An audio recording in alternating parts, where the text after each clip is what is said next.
I think to be fair to the good senator, ang gusto niya sigurong tanungin dyan since ang pinag-uusapan nga dito dun sa mga use nung some of the confidential funds ang sinasabi about daw sa possible recruitment ng mga leftist groups, etc. So gusto niyang tanungin, tinitingnan mo ba yung sitwasyon dyan?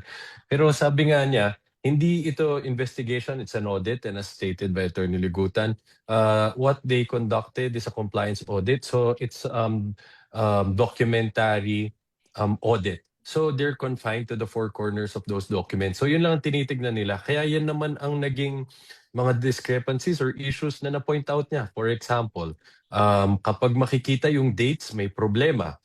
Dapat ginamit supposedly ang funds December 2022 pero naka-date 2023. Malinaw sa dokumento kagad may problema. For example, Mary Grace Piato supposedly binigyan ng reward in the form of medicines worth 70,000 pesos. Malinaw kagad ang problema. Kung medicine pala ang binigay sa kanya, nasa ng official receipt na magpapatunay na talagang bumili talaga, no? Diyan ginasta ang pera. Nasa ng official receipt galing sa butika. So, sa aming palagay, of course, at the end of the day, ang appreciation falls in the impeachment court. But sa aming palagay, hindi naman naapektuhan yung kanyang findings na sinalaysay niya sa atin. And even if we